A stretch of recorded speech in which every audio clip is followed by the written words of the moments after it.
Assalamu alaikum, this is Arshafi and you're watching G Sports PSL Special 2026. So it was a double header again in the HBL PSL so far क्योंकि आज दो matches खेले गए. Multan Sultan defeated Karachi Kings by 11 runs, pushing them into a difficult situation, and the other match won by Peshawar Zalmi where Babar Azam scored a flamboyant century which was even celebrated by his fans and the cricketing faculty. On the other hand, some serious questions are now being raised on PCB selection committee because कहा यह जा रहा है कि कुछ ऐसे players जिनको इस स्क्वाड में होना चाहिए था, जो कि डोमेस्टिक में परफॉर्मेंस दे रहे हैं, उन्हें शामिल नहीं किया जाता है, लेकिन समहाउ पैराशूट के जरिए कुछ दीगर प्लेयर्स उसमें शामिल ज़रूर हो जाते हैं. तो डिस्कशन का आगाज़ ज़रूर करेंगे. मेरे साथ गेस्ट भी मौजूद हैं और मुझे अभी ज्वाइन किया है फॉर्मर फर्स्ट क्लास क्रिकेटर भी हैं, क्वालिफाइड कोच भी हैं, बड़े ज़बरदस्त तज़किये और तबसरे देते हैं एंड GTV पैनल का हिस्सा भी हैं. So I welcome Sajid Khan साहब. Sir welcome to the show. बहुत शुक्रिया ज़ारा, यकीनी तौर पर हर चीज़ को आपने खूबसूरत इंट्रो दिया. बहुत बहुत शुक्रिया आपका कम्प्लीमेंट के लिए. तो साजिद खान साहब से भी हम बात करेंगे, लेकिन अभी एक नज़र डाल लेते हैं मैच समरी पर.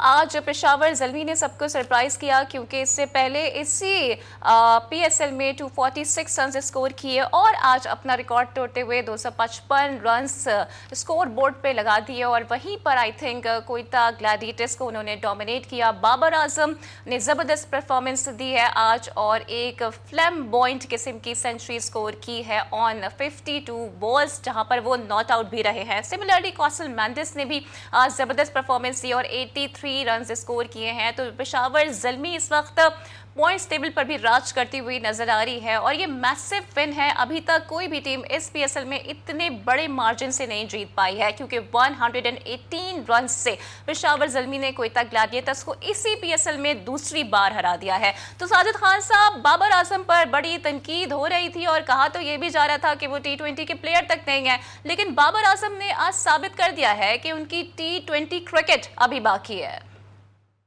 बहुत शुक्रिया ज़ारा, यकीनी तौर पर बहुत खुशाइन बात है. खुसूसी तौर पर GTV के ऑनर निसार भाई की तरफ से बहुत बहुत मुबारक हो. बाबर ने जो सेंचुरी बनाई है ना, ये पाकिस्तान की बहुत ही आउटस्टैंडिंग सेंचुरी है. पाकिस्तान सुपर लीग में सेंचुरी बनाना वो एक बहुत खुशाइन बात है. जिस तरह उसने कप्तानी करी और 250 रन बनाना. 14 मैच हो चुके हैं नेशनल स्टेडियम कराची में. 14 मैच में 13 मैच में पिच उस तरह की नहीं थी जिस तरह की हम डिस्कस करें. 2020 क्रिकेट लोग देखना चाहते हैं, मगर पेशावर के कप्तान ने आउटस्टैंडिंग इनिंग खेली. उसकी जितनी भी तारीफ करें, दूसरे ओवर में उनकी विकेट हारिस आउट हो जाते हैं और पहली पार्टनरशिप में 190 रन की पार्टनरशिप होती है. बैंडिस आउटस्टैंडिंग इनिंग खेलते हैं, बाबर आउटस्टैंडिंग. बाबर ने बैटिंग स्टाइल 200 रन से बनाया. उसकी जितनी भी तारीफ की पाकिस्तान के ODI के कप्तान के आने वाले वक्त 2020 के कप्तान उन्होंने प्रूव कर दिया है डंके की चोट पे, उसमें कोई दो राय नहीं है. बाबर जो यकीनी तौर पर पाकिस्तान क्रिकेट टीम की सोशल मीडिया की जान है, उनके सोशल मीडिया के फैन यकीन माने इतनी फॉलो बढ़ गई है. दूसरी चीज आपको एक और चीज बता चलूं, पाकिस्तान सुपर लीग का जो ग्राफ है, जो 11वें एडिशन का, बहुत गिर गया. जो यकीनी तौर पर मेरे अपने जराए बताते हैं जो क्रिकेट में खास हाईलाइट कीजिए, आज जो मेरे 49% जो है पाकिस्तान सुपर लीग की जो मार्केटिंग थी वो फेल हो चुकी है. ठीक है, आपका अपना ब्रांड है, हमारा अपना ब्रांड है, मगर उस तरह की कारकर्दगी नहीं दिखा सके जिस तरह की दिखाना चाहिए. तो ये चीज बहुत ही अच्छी चीज नहीं है. ठीक है, हमारे अच्छा साजिद खान साहब, PSL की मार्केटिंग की तो बात करेंगे, लेकिन इस वक्त जो बाबर आजम की मार्केटिंग चल वो टॉप नॉच है. By the way, meantime sports journalist Mushtaba Hasan ने भी हमें ज्वाइन कर लिया है. मुश्तबा, आप कैसे देखते हैं बाबर की आज की परफॉर्मेंस को, जहां उन्होंने सिर्फ एक डॉट बॉल खेली है, 52 रन पे 100 रन स्कोर किए हैं नॉट आउट, जिसमें तकरीबन 4 छक्के और मेरे ख्याल से 6 चौके भी शामिल है. कैसे देख रहे हैं बाबर आजम की इस परफॉर्मेंस को? क्या उन्होंने नेशनल स्क्वाड में जगह बना ली है अपनी? जी बहुत शुक्रिया ज़ारा. मेरे ख्याल से बाबर आजम की जितनी तारीफ कीजिए, आज हस्ब मामूल जो होती है, मेरे ख्याल से हम हमेशा से बात करते हैं बाबर आजम, लेकिन बाबर आजम ने आज एक अच्छी नहीं खेली है.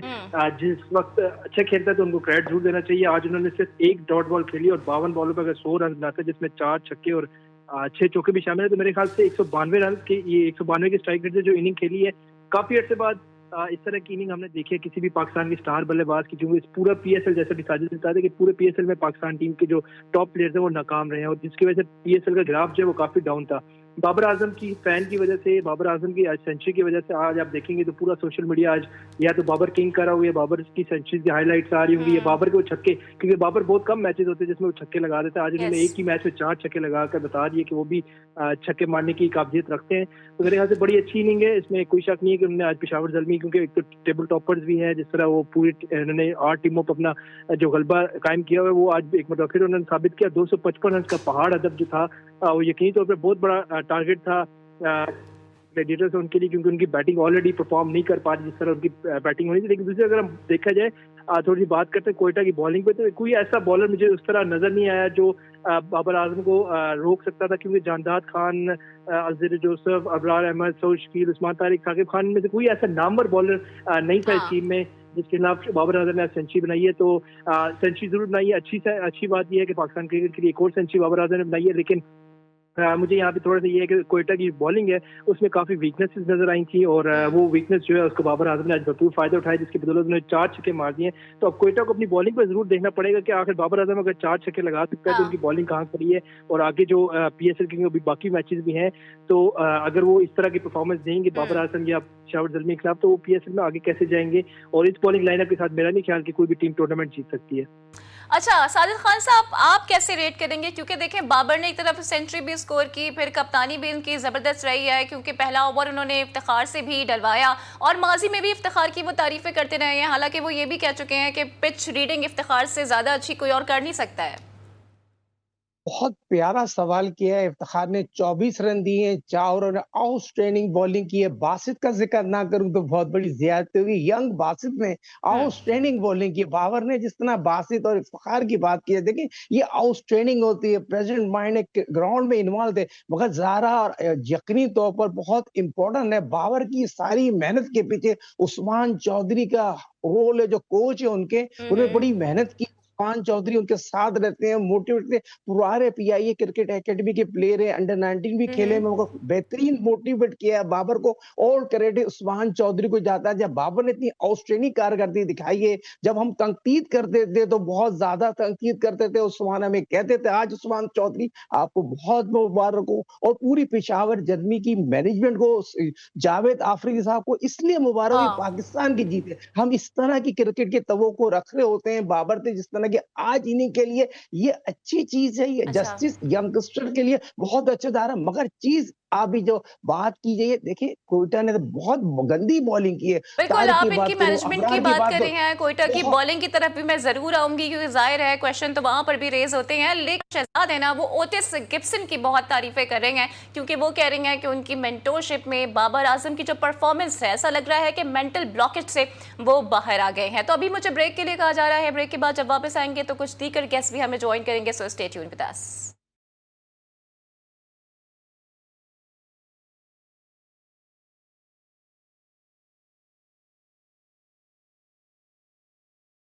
वेलकम बैक जनाब। सो बाबर आजम ने अपने ऊपर लगे तमाम गहरे दागों को धो दिया है, बिकॉज बाबर को भी पता चल गया है कि गहरे दागों से क्या घबराना जब सर्फ एक्सेल है ना। तो बाबर की परफॉर्मेंस पर मजीद भी कुछ बात करेंगे इन स्टूडियोज। मुझे ज्वाइन करें हैं क्रिकेट एनालिस्ट मोहम्मद हम्माद। हम्माद, आप कैसे हैं? खुश आमदीद करूँगी आपको भी। पहले तो अस्सलाम वालेकुम, थैंक यू आपने शो में मुझे इनवाइट किया, और थैंक यू सो मच।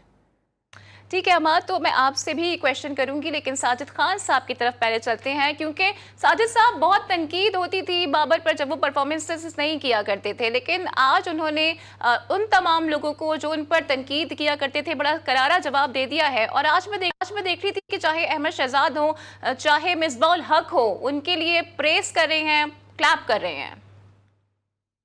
देखिए अहमद शहजाद का आपने जिक्र किया। अहमद शहजाद यकीनी तौर पर बहुत ही पैनिक हो जाते हैं, बात करने से पहले सोचते नहीं है, जवाब दे देते हैं। ये ऑल क्रेडिट जाता है पेशावर ज़ल्मी की मैनेजमेंट हो, मिसबाह हक को बहुत ज्यादा क्रेडिट दूंगा, असद शफी को, अपना अजहर महमूद को क्रेडिट दूंगा। आउटस्टैंडिंग उन्होंने काम किया है, मैनेजमेंट का बड़ा अहम रोल होता है। और बाबर की कारकर्दगी में जैसे कि मैंने उस्मान चौधरी का जिक्र किया, मिसबा का जिक्र किया, अजहर महमूद, ये बड़ी अहम रोल है। जावेद आफरीदी साहब, पूरी मैनेजमेंट जो होती है, जो साथ चल रहे होते हैं, बड़ा अहम रोल है। अहमद शहजाद साहब जो उनकी जो बात कर रहे हैं, दूसरे कोच की बात कर रहे हैं, उनका तो कोई रोल ही नहीं है। वो टीम को मोटिवेट करते हैं, सिरोडॉन मिसबा करा रहा है, हसन अजहर करा रहा है, तो इनको क्रेडिट देना पड़ेगा। और अहमद शहजाद का तो कुछ नहीं पता, शाम में कुछ कहते हैं, सुबह कुछ कहते हैं, तो उन पे बात करना क्योंकि बड़े प्लेटफॉर्म पे, बड़ी स्क्रीन पे अच्छा नहीं लगता। और दूसरे जो क्रिकेटर क्रिटिसाइज कर रहे थे बाबर को, आज बाबर ने अपने बॉल से सबके मुंह बंद कर दिए। और यही हम तवक्को रख रहे थे बाबर से, जो बाबर ने आज जो इनपुट डाला, अगर इस तरह की क्रिकेट खेले तो बाबर को कोई भी क्रिटिसाइज नहीं करता। पाकिस्तान का खूबसूरत प्लेयर है और मौजूदा दौर के सुपरस्टार है, साबिक कप्तान है, और पाकिस्तान सुपर लीग 5वें एडिशन में जिस तरह कराची किंग को उसने जिताया था, तो 11वां एडिशन में कोई भी उनको रोक नहीं सकता जी। चैंपियन जीतने के लिए। और क्योंकि बाबर की अपनी खुद कारकर्दगी बहुत अच्छी है, कप्तानी बहुत अच्छी है, फिर उनके जो बॉलर है आउटस्टैंडिंग बॉलिंग कर रहे हैं। मैंने बासित का जिक्र किया, फिर आप देखें चचा इफ्तिखार का जिक्र, आउटस्टैंडिंग बॉलिंग, सुफियान मुकीम का जिक्र किया। तो बॉलिंग, बैटिंग, कप्तानी में भी तमाम चीजें पेशावर जर्मी पे सूट करती है और चैंपियन की तरह खेलने और चैंपियन की कप्तानी की है। दूसरी कोयटा जी। पे डिस्कस करना इसलिए जरूरी है, देखिए हसन नवाज एक ऐसा प्लेयर है, अगर कोयटा से रन सर, मैं बनाएगा हसन तो वो नवाज की तरफ भी आऊंगी, लेकिन अभी मैं जरा मुश्तबा को भी शामिल गुफ्तगू करना चाहती हूँ। तो मुश्तबा, आप भी काफी तनकीद किया करते थे, जाहिर है उस वक्त बाबर की परफॉर्मेंसेज नहीं आती थी, लेकिन आप समझते हैं कि एक मैच ने हालात को, जज्बात को बदल दिया है? क्योंकि इससे पहले चाहे इफ्फी भाई हो, चाहे मेरा प्रोड्यूसर नकी हो, सभी बाबर आजम पे तनकीद करते आए हैं। देखिए, एक मैच से कोई दुनिया नहीं बदल जाती, कोई क्रिकेट नहीं बदल जाती। इससे पहले बाबर ने सेंचुरियां पीएसएल में ढेर सारी सेंचुरी लगाई हैं, लेकिन जब इंटरनेशनल मैचेस में आता है तो इस तरह की परफॉर्मेंस नहीं दे पाता। दूसरी चीज अगर मैं यहाँ पे बताऊं कि बाबर आजम की सेंचुरी, जितना पेशावर जल्मी को आज फायदा होगा, इतना ही पाकिस्तान क्रिकेट टीम को अगले 2-4 साल नुकसान होने जा रहा है। क्योंकि इस सेंचुरी की बुनियाद पर वो एक मतलब फिर टीम में जगह बनाएंगे। हो सकता है कप्तानी कर ले, लेकिन फिर हम वही बात करेंगे, मॉडर्न डे बैट्समैन नहीं है, मॉडर्न डे T20 का बैट्समैन नहीं है, क्रिकेटर नहीं है। एक मैच में सेंचुरी और बाकी 50 मैचेस में 10, 15, 20 रन जो पाकिस्तान टीम को हमेशा से नुकसान पहुंचाता है। तो ये मेरा ख्याल से जितना आज पेशावर को फायदा होगा, फ्यूचर में पाकिस्तान को इतना ही सेंचुरी से नुकसान होगा। मेरा नहीं ख्याल कि कोई एक बंदा एक मैच में कोई 100 मैचेस बाद एक सेंचुरी कर ले तो उसको हम सर पे चढ़ा ले कीजिए, उसने सेंचुरी लगा दी, 55 बॉल पे सेंचुरी लगा दी। आजकल 30-35 बॉल, 40 बॉल पे सेंचुरी बनाना मामूल बन चुका है। हर दूसरा प्लेयर जो है वो सेंचुरी बना लेते हैं, लेकिन 55 बॉल पे सेंचुरी बना लिया। हम ये कहते हैं कि बाबर इसके बाद अब क्रॉन ब्रैडमैन बन गए हैं, या बाबर जो है वो माइकवा बन गए, स्टीवा बन गए। इस तरह बिल्कुल बातें जो करना, रिकी पॉन्टिंग बन गए। मेरा नहीं ख्याल कि हमें इतना ज्यादा इनको हाइप देनी चाहिए इस वक्त कि एक सेंचुरी के बाद उनको कह देंगे बाबर दोबारा से किंग बन गए। ठीक है Mushtaba, your point has been taking. तो अमाद, आपको क्या लगता है, क्या मजीद 4 साल के लिए पाकिस्तान क्रिकेट को नुकसान होने वाला है, जैसे कि मुश्तबा कह रहे हैं बाबर की एक सेंचुरी के बाद? देखें, पहली बात तो ये कि जो मुश्तबा सर हैं, इनसे मैं थोड़ा सा इख्तिलाफ रखूँगा। वो इस हिसाब से कि नुकसान किस बेस पे होने जा रहा है। पहले सबसे पहली बात तो ये कि अगर आपका एक प्लेयर आपको परफॉर्म करके दे रहा है, तो इसका ये मतलब कि उसकी परफॉर्मेंस वापस आ रही है। रिजवान ने कल अपनी प्रेस कॉन्फ्रेंस में ये बात बोली कि मैंने हारिस को ये बात बोली थी कि मेरी परफॉर्मेंस के हिसाब से मुझे फ़िलहाल टीम में नहीं होना चाहिए। अब आपका एक प्लेयर परफॉर्म कर रहा है, इसका मतलब आपको खुश होना चाहिए कि हमारे एक बैकअप प्लेयर, हमारे जो लेजेंड एक तरह से प्लेयर हैं, उन्हें वो हमारी परफॉर्मेंस दे रहे हैं। इसका मतलब वो परफॉर्मेंस उनकी वापस आ रही है, वो अपने रियल जगह पे वापस आ रहे हैं। तो आप खुश होने के वजह आप ये कह रहे हैं कि नहीं अगले 4 साल पाकिस्तान क्रिकेट टीम को नुकसान है, तो वो किस बेस पे नुकसान है, मतलब क्या नुकसान है ऐसा? ठीक है, आपका पॉइंट आ गया है साजिद खान साहब। लेकिन देखें, आज तो मेरे ख्याल से सरफराज भी मौजूद थे और बाबर आजम ने गालिबन उनको ये मैसेजिंग भी दे दी है कि वो T20 के लिए भी मुकम्मल फिट हैं। देखिए, बहुत इम्पोर्टेंट सवाल कर रहे हैं, मुश्तबा बात कर रहे हैं। नौजवान ने बहुत अच्छा कॉर्नर अटैक किया और ये हमारा फीचर है, बहुत ही टैलेंटेड।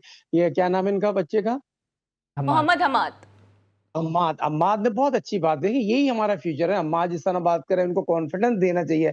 मुश्तबा सीनियर हैं, काफी अर्से से कवर कर रहे हैं, मगर अम्माद ने एक अच्छी बात की, इसको हमें सराहना चाहिए। और ये फ्यूचर अच्छा है। मैं और क्रेडिट अपने सीनियर प्रोड्यूसर, बहुत बड़ा नाम है, नकी भाई को देता हूँ, बड़े ढूंढ के लाते हैं और ये चीज अच्छी है। GTV के प्लेटफॉर्म पे इस तरह की पूरी दुनिया में लोग देखते हैं, सराहते हैं। मगर आज आपने बहुत प्यारी बात की, पाकिस्तान के हेड कोच, पाकिस्तान के साबिक कप्तान बाबर आजम को बाबर आजम बनाने वाले सरफराज अहमद मॉनिटर कर रहे हो। और आपको बता दें 2016 में बाबर आए थे और मेरे ख्याल में 18 सेंचुरी बना चुके हैं। 2020 में 4000 रन बने और सरफराज अहमद को ये आजाद हासिल। 2019 वर्ल्ड कप की न्यूजीलैंड की सेंचुरी सरफराज की अपनी जाती मेहनत थी, 1-2 बाबर ने कराया, उसे सेंचुरी बनाई 2019 में। तो ये चीज अच्छी है और सरफराज ने बाबर के लिए बड़ी मेहनत की है और मैं कोई दो राय नहीं, आज बाबर आजम जिस मुकाम ठीक पे है है, साजिद सरफराज साहब, का लेकिन आप यहाँ पर क्रेडिट तो दे रहे हैं सरफराज को, लेकिन ये भी तो कहा जाता है ना कि सरफराज को बाहर निकालने वाले बाबर आजम है, ये फॉर्मर क्रिकेटर्स कहते हैं। देखिए, ये माज़ी हाल मुस्तकबिल का फैसला तो मैं करने वाला नहीं हूँ, मैं क्रिकेट पे तज़िया कर रहा हूँ, ये चीज़ प्ले हो चुकी है और आगे जाना है। वो सरफराज को जो ज़िम्मेदारी दी है, पहला हाँ। पाकिस्तानी है, तो बड़ी मेहनत से तमाम चीज़ों एक बंदा ऐसा बंदा है, सैयद मोहसिन हकीम, वज़ीर दाखिला, पीसीबी के सर आपका बहुत-बहुत शुक्रिया, आपने सरफराज को हेड कोच बनाया और आपकी क्रिकेट टीम में जितने भी लोग तज़िया कर रहे हैं, लोग बहुत खुश हैं सरफराज अहमद, दयानतदार, ईमानदार और दूसरी चीज़ ज़ाहरा ये चीज़ को बताना ज़रूरी है, यंगस्टर की कारकर्दगी सरफराज के अंडर 19 शाइन के आने से कितने यंगस्टर पाकिस्तान के प्लेटफ़ॉर्म में कारकर्दगी दिखा रहे हैं, तो होप तो आपकी किरण की जाग गई ना, एक हेड कोच आया जिसमें हाँ, साजिद सेलेक्टर खान भी साहब, इस पे मैं मजीद भी है। बात करूंगी। जाहिर है अभी अहमद शहजाद ने भी काफी कुछ कहा है रिगार्डिंग सरफराज, तो उस पर भी मैं आपका नुक्ता नजर लूंगी। लेकिन मुश्तबा मुझे ये बताइएगा कि चलिए ठीक है, पेशावर ज़ल्मी तो बड़ी विन विन सिचुएशन में है, पॉइंट्स टेबल पे भी नंबर 1 पर है, but what has happened to Quetta Gladiators? क्या गलती कर रहे हैं वो बार बार, और जो लास्ट सीजन था शायद उससे भी नई सीखे हैं, बिकॉज फाइनल भी वही हारे थे। देखिए, कोयटा ग्लैडिएटर्स की जहाँ तक हम बात करते हैं तो मैं उससे पहले ज़रा जवाब देना चाहूँगा जो भी साथी अमाद भी बात कर रहे थे कि बाबर आजम को हमें कॉन्फिडेंस देना चाहिए। तो ये कॉन्फिडेंस हम पिछले 5 साल से दे रहे हैं। अब मौका है समीर मिन्हाज के पास, अब मौके उनको परफॉर्म करेंगे। वो लगातार 50 पे 50 किए जा रहे हैं, लेकिन एक सेंचुरी सारी जो परफॉर्मेंस है वो जीरो कर मैं दे। एक छोटा सा सवाल करना चाहूंगा मुश्तबा साहब से, जी जी, आप कर लें आप। सरफराज को एज अ हेड कोच कैसे देखते हैं? जी, मतलब बिल्कुल, अच्छा सरफराज अच्छा अहमद नहीं देखते हैं, बुरा देखिए, देखते लेकिन हैं? अभी हमाद हम ना नहीं, बाबर, मैं अभी हम एक बाबर छोटा की सा बात कर सवाल रहे करना हैं, चाह रहा हूँ कि कैसे देखते हैं, अगर आप उनको वो अच्छा हम देखते हैं। अगले पार्ट में करेंगे। मुश्तबा प्लीज जरा कंटिन्यू कीजिएगा। तो मैं बात करता कि इस तरह समीर मिन्हास हो गए, साथ देख कई ऐसे प्लेयर्स हैं जो इस हमारे यंगस्टर जो है इस पूरे पीएसएल में परफॉर्मेंस देते आ रहे हैं। पहले मैच से अब भी 8वां मैच चल रहा है तकरीबन हर टीम का, और हर मैच में तकरीबन हर दूसरे मैच में परफॉर्म कर रहे हैं। बाबर आजम ने पिछले 7 मैच में फ्लॉप और एक मैच में सेंचुरी कर दी, तो हम बाबर बाबर करने शुरू हो गए। लेकिन बाकी जो प्लेयर्स हैं नौजवान, उनको हम भूल जाएंगे और अगले 2-3 साल यही कहेंगे कि बाबर ही है, तो बाकी समीर मिन्हास हमें जरूरत नहीं है, हमें यासिर खान की जरूरत नहीं, हमें कल जैसे मोहम्मद फारूक है उसने बड़ी अच्छी नहीं खेली, उसकी जरूरत नहीं है। हालांकि ये प्लेयर जो है वो पाकिस्तान का फ्यूचर है। बाबर आजम का जो पीक था वो टाइम गुजर चुका है, 2021-22 उसका पीक था। उसके बाद से अभी तक बाबर हमारी टीम पे बोझ बना, और मेरा नहीं ख्याल कि हमें मजीद इसके साथ लेकिन हमें आगे फ्यूचर को सोचना चाहिए। फ्यूचर प्लान देखिए, इंडिया के पास कितनी अच्छी एग्जांपल हमारी कि इंडिया ने किस तरह अपने प्लेयर्स को साइड पे करते रहे एक एक करके, और नई टीम को लाते गए, उनकी नई टीम बिल्डअप होती रही और वो पूरा वर्ल्ड कप भी देखे जीत जाते हैं। बात आप पॉइंट टेबल पे करते हैं तो मेरे ख्याल से कोयटा के लिए सबसे जो मुश्किल चीज इस वक्त उनको फेस करना पड़ रही है वो है उनकी बैटिंग। सऊद शकील जो है वो अपनी ओपनिंग पोजीशन छोड़ना नहीं चाह रहे, और वो ओपनिंग पोजीशन कर रहा है, जिसके बाद अब उनके देखिए हसन नवाज को उनको मजबूरन चौथे नंबर पे खिलाना पड़ा। दिनेश चांदीमल जो है बड़े अच्छे बैट्समैन थे, वो जाके 5वें नंबर पे आते हैं। तो इस तरह की जब आपकी बैटिंग लाइनअप होगी, शामिल हुसैन ठीक है, अच्छा कभी अच्छा परफॉर्म करते हैं, कभी इस तरह की परफॉर्मेंस नहीं दे पाते इस तरह की। ठीक है Mushtaba, your point has been taking. थोड़ी वक्त की मुझे कमी का सामना है, ब्रेक के लिए भी कहा जा रहा है, और अमाद का भी मुझे पॉइंट ऑफ व्यू लेना है। तो अमाद, आप कैसे देख रहे हैं सऊद शकील की परफॉर्मेंस को? जैसे कि मुश्तबा निशानदेही कर रहे हैं कि वो अपना बैटिंग ऑर्डर चेंज करने के लिए रेजिलियंट नहीं है।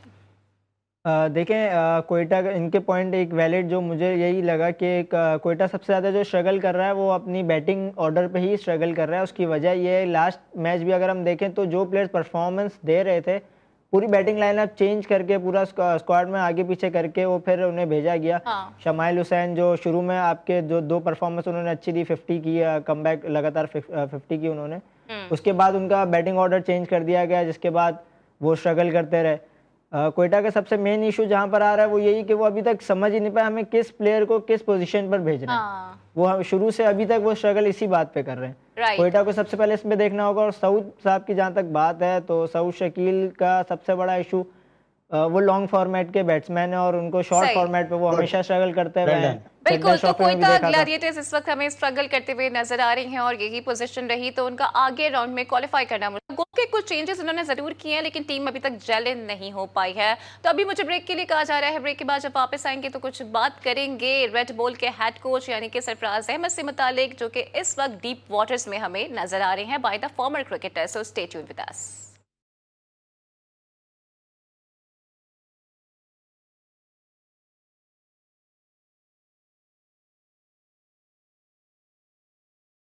वेलकम बैक जनाब। तो जाहिर है एक और मैच भी हुआ था कराची किंग्स वर्सेस मुल्तान सुल्तान, जो कि मुल्तान सुल्तान जीतने में कामयाब हो गए हैं और कराची किंग काफी ऑफ कलर हमें नजर आ रहे हैं। तो एक नजर डाल लेते हैं जरा मैच समरी पर भी।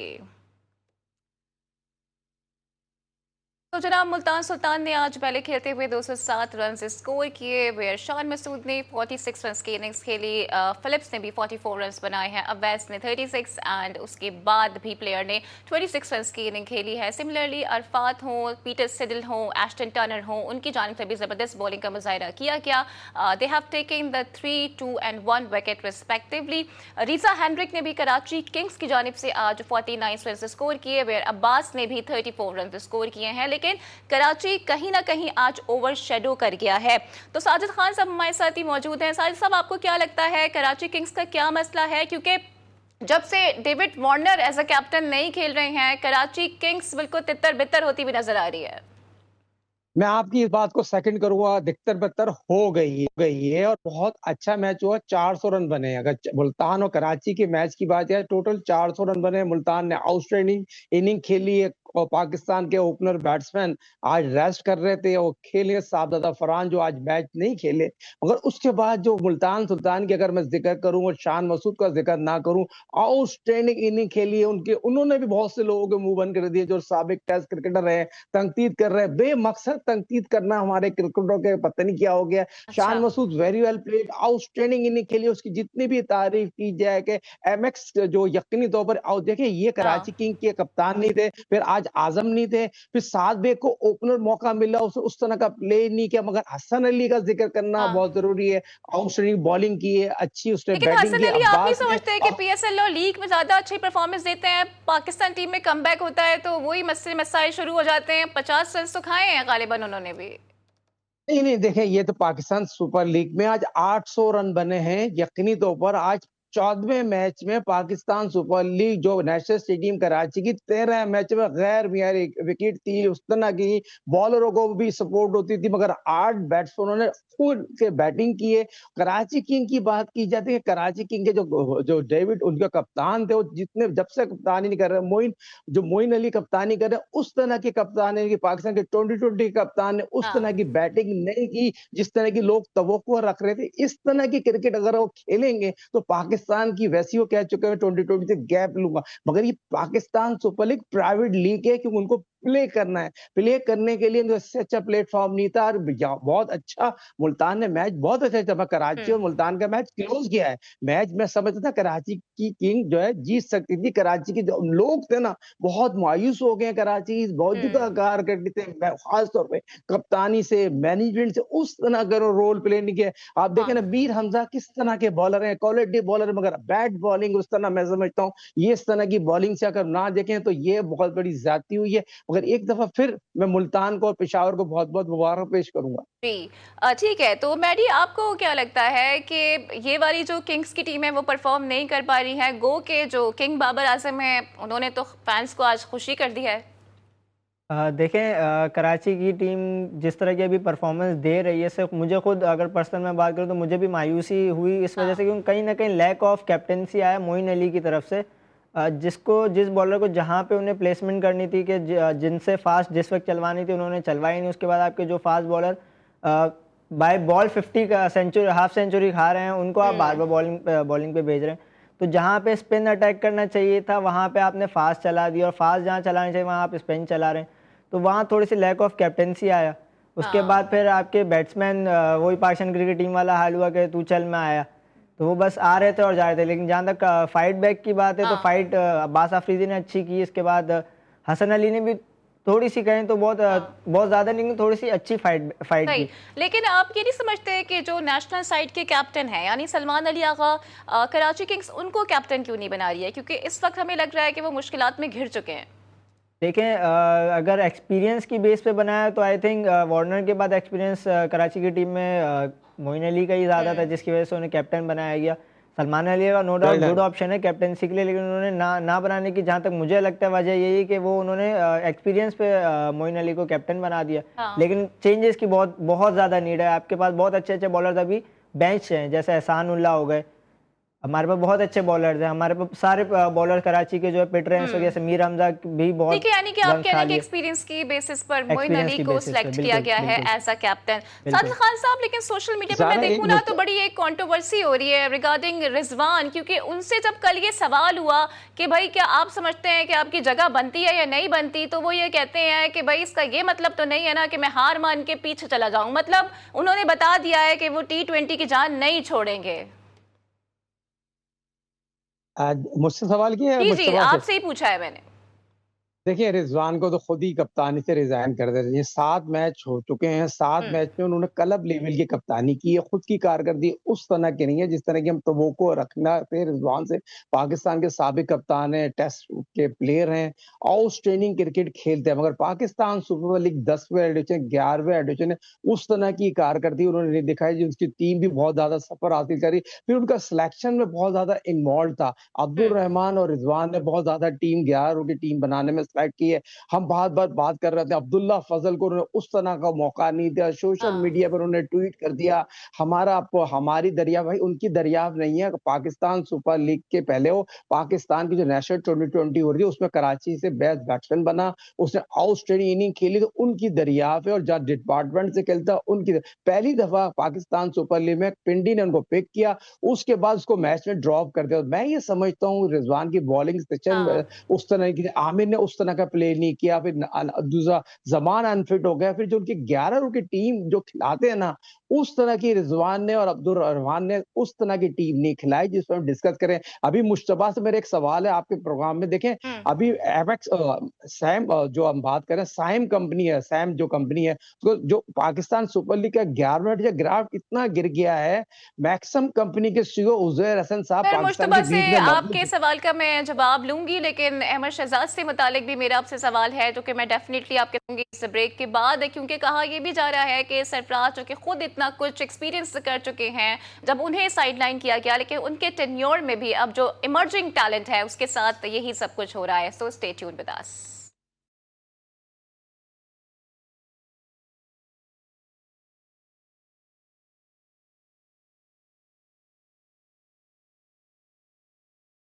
वेलकम बैक टू नाब। पीसीबी की सिलेक्शन कमेटी पे बहुत ज़्यादा क्वेश्चंस रेज हो रहे हैं और कहा यह जा रहा है कि जिन प्लेयर्स को स्क्वाड में होना चाहिए था वो दूर दूर तक कहीं नहीं है। तो मुश्तबा बताइएगा कि सरफराज अहमद जो कि सारा कुछ एक्सपीरियंस कर चुके हैं, उनके टेन्योर में अब इमर्जिंग प्लेयर्स के साथ क्या इस तरह का रवैया रखना जस्टिफाई करता है? देखिए सरफराज अहमद की जहाँ तक हम बात करते हैं, उनका induction as a head coach बड़ा अच्छा एक मेरे ख्याल से पाकिस्तान क्रिकेट टीम के लिए बड़ा लॉन्ग टर्म देखा जाए तो बड़ा फायदेमंद होगा। लेकिन जहाँ तक बात करते हैं सिलेक्शन की, तो सिलेक्शन में वहाँ पे अब भी वो लोग मौजूद हैं जो पसंद नापसंद की बुनियाद पर टीम में सिलेक्शन करते हैं। हमने कल भी प्रोग्राम में बात की थी, कई ऐसे प्लेयर्स हैं जिनको इग्नोर किया गया और उसकी जगह गाजी घोरी को हमने टीम में शामिल होते देखा गया। फिर मोहम्मद रिजवान की जिस तरह की हालिया परफॉर्मेंस है, उसके बाद रोहिल नजीर को टीम में ऐड ना किया गया बल्कि दीगर प्लेयर्स को ऐड कर लिया गया।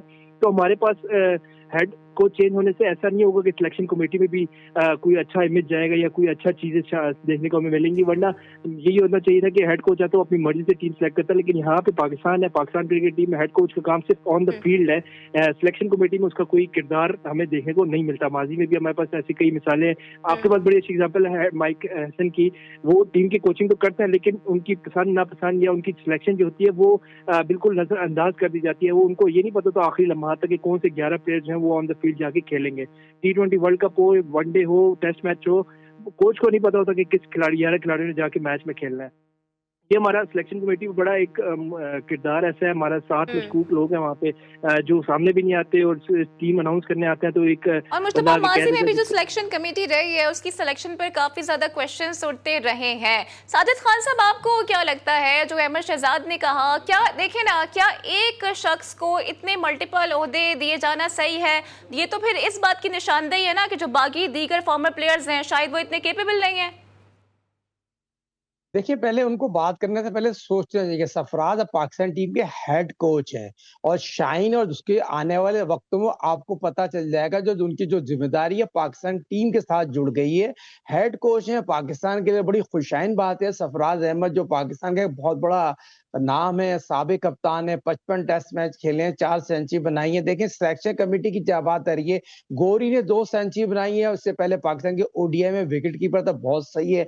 बहुत इंपॉर्टेंट मोस्ट टैलेंटेड 4 लड़के नए पाकिस्तान टीम में जा रही है सिलेक्शन साजिद कमेटी खान के साहब, साथ सॉरी साथ। टू इंटरप्ट यू, लेकिन यही जो बड़ा कैप्टन है ताहिर सरफराज की आप बात कर रहे हैं, तो खुद खेले में है ना शान मसूद की कैप्टनसी में, अब ये उन्हीं को हेड कोच करेंगे। गालिबन लास्ट टेस्ट मैच उन्होंने उनकी कैप्टनसी में ही खेला है। आप नहीं समझते प्लेयर्स के दरमियान इससे रिफ्ट बढ़ेगी?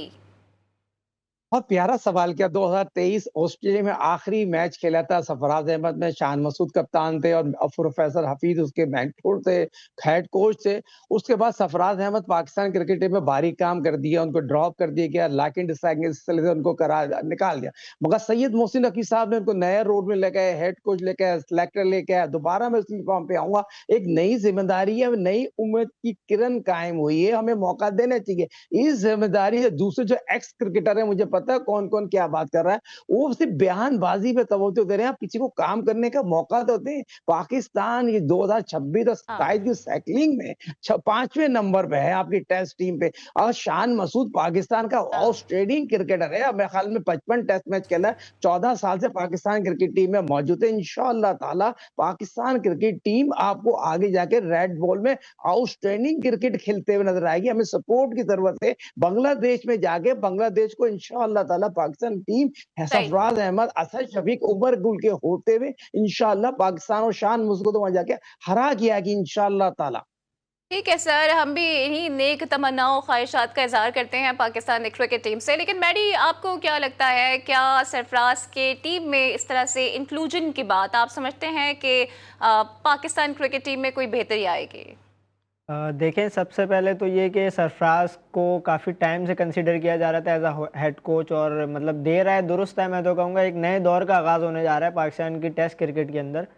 बहुत अच्छा जो है एक फ़ैसला जिसको मैं खुशाइन करार दूंगा कि बहुत अच्छा, देर से किया लेकिन बहुत अच्छा फ़ैसला किया। लेकिन इसमें थोड़ा सा चेंज, थोड़ा सा लेट हो गए। उसमें हमारे पीछे जो स्टेट्स थे उसमें बहुत मुश्किलात हमें बांग्लादेश के अगेंस्ट सामने आई थी। अब देखते हैं बांग्लादेश के, क्योंकि अगले जो सीरीज़ और पहला जो मिशन है सरफराज का, वो उसी टीम के साथ होगा जिनसे हम लगातार पहले हारते हुए आ रहे हैं। तो अब देखते हैं अब क्या चेंजेस आ रही। जहाँ तक मेरा ख्याल है तो वो पाकिस्तान के लिए एक नए दौर का आगाज़, और पाकिस्तान एक नए लेवल पर जाने वाला है, एक नए आगाज़ करने जा रहा है अपनी टीम के लिए। चलें जनाब, तो मुश्तबा आपकी तरफ मैं आना चाहूँगी क्योंकि 2 सवाल हैं। एक सवाल साजिद खान साहब का है regarding the marketing of PSL, क्या वो डाउन हो रही है, और एक सवाल गालिबन आपसे किया है हम्माद ने। Mushtaba, can you hear me? अच्छा मैडी, मुझे ये बताइएगा कि आपको क्या लगता है, क्योंकि कहा तो यही जा रहा है कि सरफराज के साथ माजी में भी काफ़ी साजिशें होती रही हैं, तो क्या इतने सारे ओहदे एक साथ देखकर भी उनके साथ साजिश हो रही है? देखिए, साजिशों से तो घिरा रहा है पाकिस्तान क्रिकेट बोर्ड शुरू से, और शायद अब तक भी घिरा हुआ ही है। पाकिस्तान क्रिकेट बोर्ड एक दूसरा नाम ही साजिशों का है। हमारे यहाँ बहुत सारी चीज़ें ऐसी हुई जो हेड कोच को बोल दिया जाता है कि आपने ये, हमने आपको टीम दे दी है, अब आपने इस पे वर्क करना है। अच्छा Mary, sorry to interrupt you क्योंकि मुझे वाइंड अप की तरफ जाना है। तो मुश्तबा, आपकी तरफ 2 सवाल हैं regarding the marketing of PSL, क्या वो डाउन हो रही है, और एक सवाल जो आपको इंटरप्ट किया था हम्माद ने, क्विकली आंसर कीजिएगा प्लीज। जी बिल्कुल, मार्केटिंग की अगर हम बात करते हैं तो इस दफ़ा पीएसएल में वो चाम नज़र नहीं आई। इसकी सबसे बड़ी वजह मेरे ख्याल से जो आखिरी मोमेंट में फैसला किया कि हम क्राउड के बगैर पीएसएल करवाएंगे, मेरे ख्याल से वो थोड़ा सा पाकिस्तान टीम पीएसएल की जो मार्केटिंग है उसको उन्होंने डैमेज किया है। और कहीं ना कहीं हम ये देख रहे हैं कि एक तो उस तरह के सनसनीखेज मैचेस नहीं हो पा रहे, फिर जिस तरह का क्राउड ना होना, मेरे ख्याल से मार्केटिंग को काफ़ी धचका लगा है। और दूसरी सवाल की अगर हम बात करते हैं कि सरफराज अहमद का इंडक्शन कैसा, तो यकीनी तौर पे सरफराज अहमद जो है वो मैं नहीं कहता बल्कि दुनिया के तमाम जितने पाकिस्तान के फॉर्मर क्रिकेटर्स हैं, जितने भी यहाँ पे लोग मौजूद है, वो यही कहेंगे कि सरफराज अहमद बताते खुद एक बड़े अच्छे इंसान है, बड़े ईमानदार इंसान है। उनकी जब हेड कोच जो टीम में आएंगे तो टीम में बेहतरी जरूर नजर आएगी आपको, चाहे वो कोचिंग में नजर आए, चाहे टीम परफॉर्मेंस में नजर आए। सिलेक्शन कमेटी के अगर उनको कुछ ना कुछ इख्तियार दिए जाए या उनकी प्लेइंग 11 जो, यानी कि आप ये कह रहे हैं कि टीम में नजर आएगी बेहतरी, लेकिन जो सिलेक्शन सिलेक्शन कमेटी में उनको इख्तियार दिए जाएंगे वो काफ़ी महदूद होंगे। तो इसके वाइंड अप के लिए कहा जा रहा है, मेरे साथ गेस्ट मौजूद थे मोहम्मद हमाद, साजिद खान साहब एंड मुश्तबा हसन, आप तमाम का बहुत शुक्रिया। कल भी एक इंपॉर्टेंट मैच है, लाहौर कलंदर्स वर्सेस कोयटा ग्लैडिएटर्स, और दोनों ही ऑलमोस्ट एक ही कश्ती में सवार हैं। तो कल होती है आपसे फिर मुलाकात, same time same place. Till then take care, अल्लाह हाफिज़।